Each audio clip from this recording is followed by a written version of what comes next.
SKN ഈ സംഭവങ്ങൾ ഒരു കൗതുകം നിറഞ്ഞ ചിരിയുണ്ടല്ലോ മുഖത്ത്. അതായത് കാര്യം വെച്ചില്ലെങ്കിൽ SKN പറഞ്ഞത് ഈ സംഭവം നടക്കുന്ന കാലത്ത് ഞാൻ പത്രപ്രവർത്തകനായിരുന്നു എന്നാണ്. അത് തിരുത്തണം. അത് 1963 എന്തായാലും കേൾക്കാൻ രസമുണ്ട്. പക്ഷെ ഞാൻ 25 വർഷം നിയമസഭ റിപ്പോർട്ട് ചെയ്ത സമയത്ത് ഞങ്ങള് ഈ ലൈബ്രറിയിൽ പോയിരുന്ന് വായിച്ചതിൽ വളരെ കൗതുകരമായിട്ടുള്ള ഒരുപാട് കാര്യങ്ങൾ ഈ സംഭവവുമായി ബന്ധപ്പെട്ട് വായിക്കാനിടയായിട്ടുണ്ട്. SKN യഥാർത്ഥത്തിൽ 1963 ഡിസംബർ 8 ഈ സംഭവം ഉണ്ടാവുന്നത്.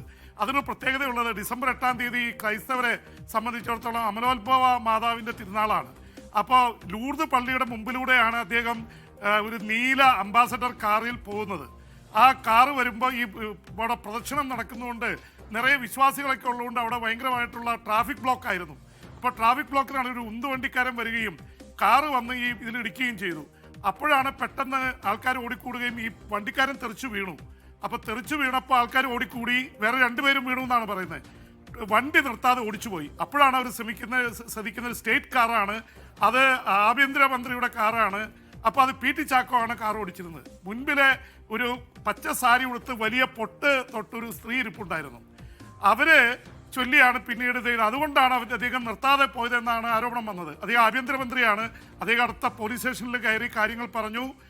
പിന്നീട് പീച്ചിയിലേക്ക് പോയി തിരിച്ചു വരുന്ന വഴിക്ക് അവിടെ കയറി ആശുപത്രിയിലായിരുന്നവരെ കണ്ടു. ഇതൊക്കെ കറക്റ്റായിട്ടുള്ള കാര്യമാണ്.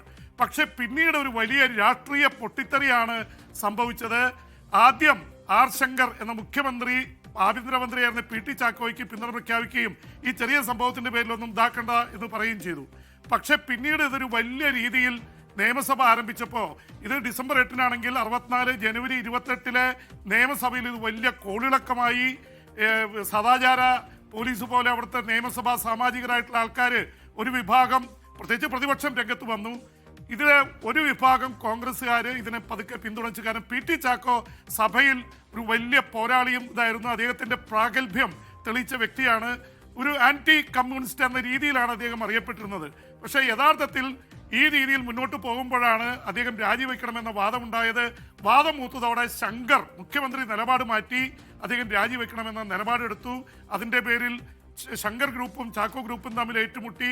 ഒടുവിൽ കാമരാജ്, അന്നത്തെ പ്രസിഡന്റ്, AICCയുടെ പ്രസിഡന്റ് ഇവിടെ വന്നു, ചർച്ച ചെയ്തു, പോയി. അതിനിടയിൽ മാധവൻ നായർ KPC പ്രസിഡന്റ് ഇടപെട്ടു. ഇങ്ങനെ ഒരുപാട് സംഭവവാസങ്ങൾ ഉണ്ടായി. ഒടുവിൽ ഫെബ്രുവരി 20 അദ്ദേഹം രാജിവെക്കുകയായിരുന്നു. ഇവിടെ പറഞ്ഞൊരു കാര്യം വളരെ പ്രസക്തമാണ്. കാരണം ഒരു സ്ത്രീ കാറിലിരുന്നു എന്നതിൻ്റെ പേരിലാണ് 1964 ഫെബ്രുവരി 20 PT ചാക്കോയ്ക്ക് രാജിവെക്കേണ്ടി വന്നത്.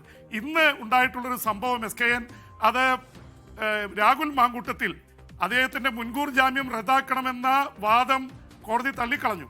എന്ന് വെച്ച് കഴിഞ്ഞാൽ സ്ത്രീകൾ ആരോപണം ഉന്നയിച്ച് രംഗത്ത് വരികയൊക്കെ ചെയ്ത കേസിൽ അപ്പോൾ അദ്ദേഹത്തിന് മുൻകൂർ ജാമ്യം കൊടുത്തതിൽ ഉറച്ചു നിൽക്കുകയാണ്. കാരണം ഉഭയകക്ഷി സമ്മതപ്രകാരമൊക്കെ ചെയ്താൽ അതിൽ ഇതില്ല എന്നുള്ള തരത്തിലേക്ക് കേരളത്തിലെ ആൺ പെൺ ബന്ധങ്ങളിൽ ഉണ്ടായിട്ടുള്ളൊരു മാറ്റത്തിൻ്റെ സൂചികയായിട്ട് കൂടി ഇതിനെ കാണേണ്ടി വരും.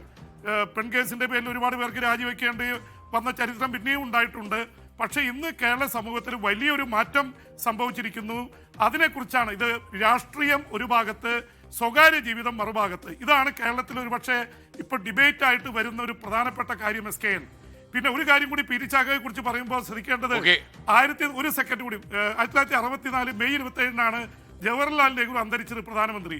അതിൻ്റെ പേരിൽ നിയമസഭയിൽ അനുസ്മരണ സമ്മേളനം നടന്നപ്പോൾ അതിനിടയിൽ ഹൃദയം പൊട്ടി മരിച്ച PT ചാക്കോയെ കുറിച്ച് അനുസ്മരണം നടത്തിയില്ലെന്ന് പറഞ്ഞാണ് 15 MLA പ്രത്യേക ബ്ലോക്കായി മാറി അവര് അവിശ്വാസ പ്രമേയത്തിന് അനുകൂലിച്ച് അവസാനം R. ശങ്കർ മന്ത്രിസഭ വീഴുന്നത്. അതേ തുടർന്നാണ് കേരള കോൺഗ്രസ് എന്ന പാർട്ടി ഉണ്ടായത്. പക്ഷെ ഇതിനെക്കുറിച്ച് 2 വാദങ്ങളുണ്ട് SKN. PT ചാക്കോ ഇതേ സംഭവം പറഞ്ഞ അധികം ജീവിച്ചിരിക്കുമ്പോൾ വന്നപ്പോൾ അദ്ദേഹം പറഞ്ഞത്, ഞാൻ കോൺഗ്രസ്സുകാരനാണ്, ഒരു തരത്തിലും ഞാൻ തയ്യാറാവില്ല എന്ന് പറഞ്ഞുവെന്നാണ് റിപ്പോർട്ട്. എന്തായാലും PT ചാക്കോ മരിച്ചതിനെ തുടർന്നാണ് KM ജോർജും R. ബാലകൃഷ്ണപിള്ളയും ചേർന്ന് ഈ കേരള കോൺഗ്രസ് എന്ന പാർട്ടിക്ക് രൂപം കൊടുക്കുന്നത്. അങ്ങനെ ഒരു കാറിന്റെ അപകടം ഈ തരത്തിൽ ഒരു പുതിയ പാർട്ടി ഉണ്ടാവുന്നതിന് കാരണമായി എന്നുള്ളതാണ്. മന്നത്ത് പത്മനാഭൻ അടക്കമുള്ളവർ കേരള കോൺഗ്രസിനെ പിന്തുണച്ചതൊക്കെ ചരിത്രമാണ്. SK